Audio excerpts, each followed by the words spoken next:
ہیں تو یہ اللہ کا کرم ہے کہ اپنی زندگی میں پہلی مرتبہ آدھے گھنٹے کی نظامت کے لیے آپ کے درمیان کھڑا ہوا ہوں، اور یہ مبارک پورا دلہن ہے، یہ کچھ بھی کروا سکتا ہے، اس لیے آپ لوگوں کو اللہ سلامت رکھے۔ یہ سب جگہ جو خالی ہے تھوڑا سا جلدی سے آپ لوگ کھڑے ہیں جو سارے لوگ بیٹھ جائیں، آ جائیے بھائی، مشاعرہ آپ کا ہے، تھوڑا سا قریب آ جائیے، آئیے سارے لوگ مل کر بیٹھ جائیے تاکہ مشاعرے میں تھوڑا سا شروعات سے مشاعرہ بن جائے انشاءاللہ۔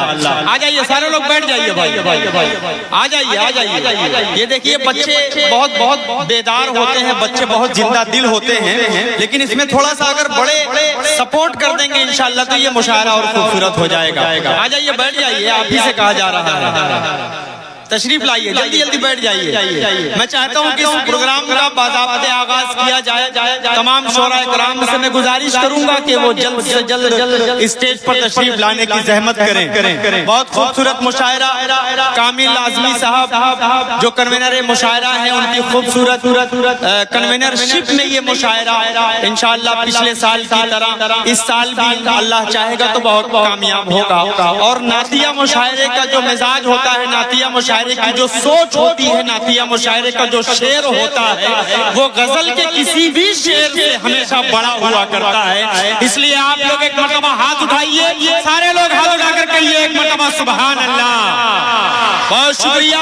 میں اس مشاعرے کا باضابطہ آغاز کروں، ایک خوبصورت 4 مصرے پڑھتا ہوں اور تلاوت کلام اللہ کے لیے قاری حسین صاحب کو آپ کی سماعتوں کے حوالے کروں گا۔ پیش کر رہا ہوں 4 مصرے کہ جو ہے دیوانے عشق خیر الورا، اس کو آرام و راحت نہیں چاہیے۔ جو ہے دیوانے عشق خیر الورا، اس کو آرام و راحت نہیں چاہیے۔ جو طلبگار خاک در پاک ہے، اس کو سامان عشرت نہیں چاہیے، اس کو سامان عشرت نہیں چاہیے۔ عقل والوں کی ہم کو ضرورت نہیں، ان کی تقلید کی ہم کو حاجت نہیں۔ جادہ احمد مصطفیٰ چھوڑ کر اب کسی کی ہدایت نہیں چاہیے، اب کسی کی ہدایت نہیں چاہیے۔ بہت ادب احترام کے ساتھ عالی جناب قاری حسین صاحب دامت برکاتہم العالیہ سے گزارش کرتا ہوں، وقت بھی بہت زیادہ ہو چکا ہے اور فہرست بھی بہت طویل ہے، تو اس مشاعرے کو شروع کرنا ہے۔ شکیل بھائی کا بڑا عمل دخل ہوتا ہے کسی بھی مشاعرے کو کامیاب کرنے کے لیے، اگر ان کے جیسے 2-4-10 لوگ ہو جائیں تو اللہ اس مشاعرے کو پورے طریقے سے شروع سے کامیاب کر سکتا ہے۔ تو ایک مرتبہ سارے لوگ لہک کر بول دیجئے سبحان اللہ۔ ماشاءاللہ ماشاءاللہ۔ لوگ کہتے ہیں یہ چھوٹا سا ریچارج کب کام آئے گا؟ جب مشاعرہ بیٹھنے والا ہوتا ہے تب یہی چھوٹا ریچارج کام آتا ہے، تو یہ شروع سے کام آئیں گے انشاءاللہ۔ ان بچوں کے لیے ایک مرتبہ بڑے لوگ بول دیں سبحان اللہ، بول دیجئے یہ ہندوستان کا مستقبل ہے، یہ اشفاق اللہ خان بنیں گے، یہ ویر عبدالحمید بنیں گے انشاءاللہ۔ 4 مصرے پڑھتا ہوں اور قاری صاحب سے میں بڑے ہی ادب و احترام کے ساتھ گزارش کرتا ہوں کہ جو کہتے ہیں وہی کرتے ہیں، مکاری نہیں کرتے، جو جھوٹا ہے کبھی اس کی طرفداری نہیں کرتے۔ وطن کی آبرو سے ماں کا رشتہ جوڑنے والوں، کبھی ہم لوگ اپنی ماں سے غداری نہیں کرتے، کبھی ہم لوگ اپنی ماں سے غداری نہیں کرتے۔ ان 4 مصروں کے ساتھ حضرت قاری حسین احمد صاحب دامت برکاتہم العالیہ سے گزارش کرتا ہوں کہ وہ آئیں اور تلاوت کلام اللہ سے اس پاکیزہ محفل کا آغاز فرمائیں۔ جناب قاری حسین صاحب دامت برکاتہم العالیہ مبارک پور۔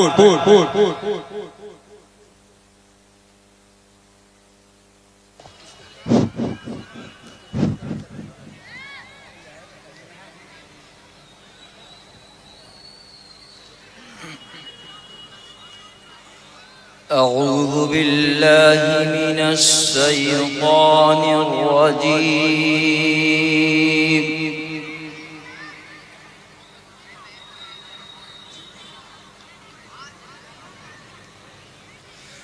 بسم اللہ الرحمن الرحیم۔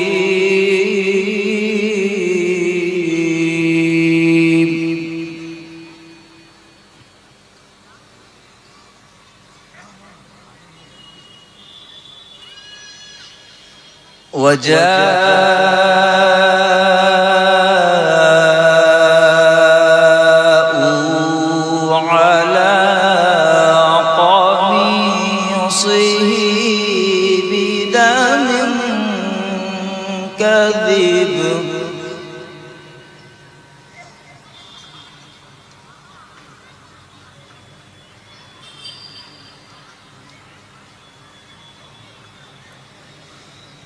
قال بل سولت لكم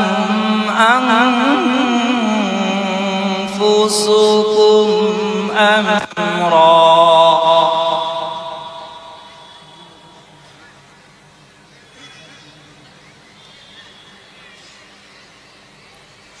فصبر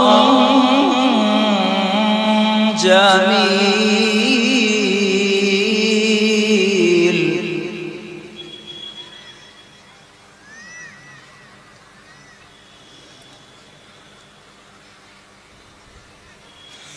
فصبر جميل والله المستعان على ما تصفون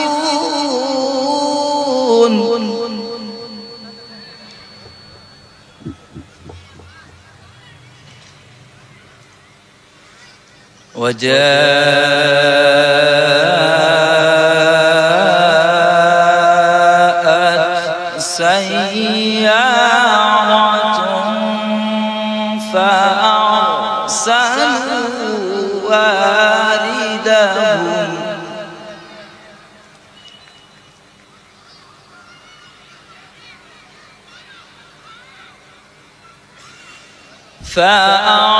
فأرسلوا واردهم فأدلى دلوه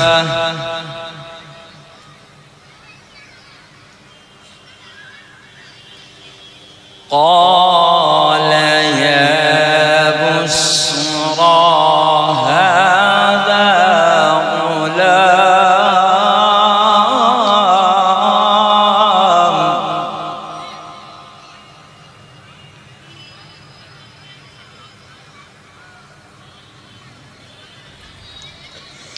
قال يا بشرى هذا غلام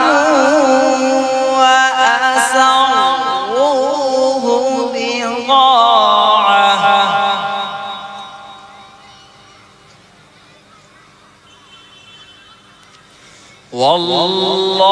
والله عليم بما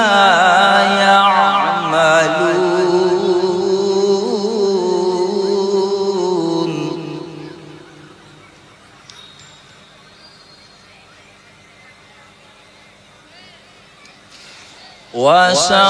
وشروه بثمن بخس دراهم معدودة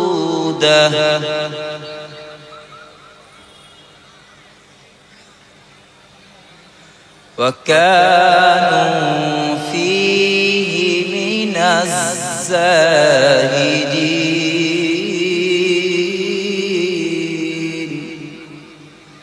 صدق الله